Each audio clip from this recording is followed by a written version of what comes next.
Di masa lalu, Desa Girah dikenal sebagai tempat yang makmur. Ladangnya subur, penduduknya hidup dalam kedamaian. Namun semuanya berubah ketika seorang wanita bernama Calon Arang menetap di sana. Calon Arang adalah seorang janda yang ditinggalkan suaminya di usia muda. Hidup sebatang kara bersama putrinya, Ratna Manggali, Calon Arang menjadi seorang wanita yang keras. Dia belajar ilmu hitam, bukan hanya untuk melindungi dirinya, tetapi juga untuk memastikan bahwa dunia tidak meremehkannya. Ratna Manggali adalah gadis cantik yang penuh kasih. Wajahnya seperti rembulan, dan tutur katanya selalu lembut. Namun, keindahan itu seperti terhalang oleh bayangan gelap ibunya.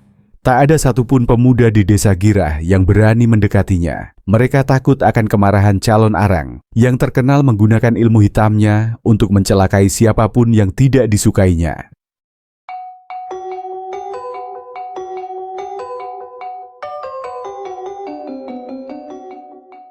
Hari-hari berlalu dan Ratna Manggali tetap sendiri. Calon Arang mulai mendengar bisik-bisik penduduk desa yang menyalahkannya. Bagaimana mungkin seorang pemuda berani melamar gadis dari keluarga penyihir? Bisikan itu menjadi bara dalam hati Calon Arang. Ia merasa dihina, tidak hanya sebagai ibu tetapi juga sebagai manusia. Di malam yang sunyi, ia pergi ke hutan terlarang. Di sana, di bawah bulan purnama, ia melakukan ritual gelap. Ia memanggil roh-roh jahat untuk mengutuk Desa Girah. Jika kalian tidak menghormati anakku, maka aku akan menunjukkan kekuatan yang harus kalian takuti, teriaknya. Keesokan harinya, wabah penyakit mulai menyebar. Penduduk desa satu persatu jatuh sakit, tubuh mereka lemah, kulit mereka penuh bintik hitam.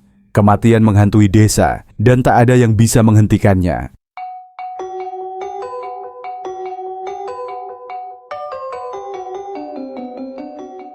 Berita tentang kutukan ini sampai ke telinga Raja Airlangga. Sang raja merasa bertanggung jawab untuk melindungi rakyatnya. Ia mengirimkan prajurit dan utusan ke Desa Girah untuk menghadapi Calon Arang. Namun, siapapun yang mendekatinya tidak pernah kembali.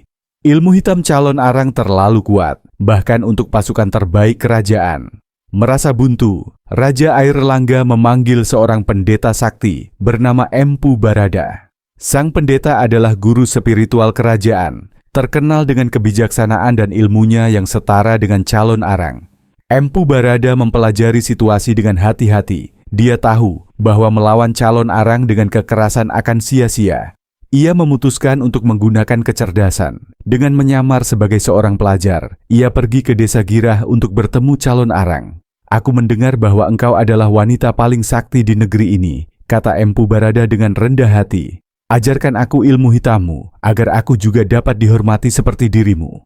Calon Arang, yang merasa tersanjung, menerima Empu Barada sebagai murid. Ia mengajarkan mantra-mantra gelapnya, dan bahkan menunjukkan kitab sihir yang menjadi sumber kekuatannya. Namun, Calon Arang tidak tahu bahwa Empu Barada memiliki rencana tersembunyi.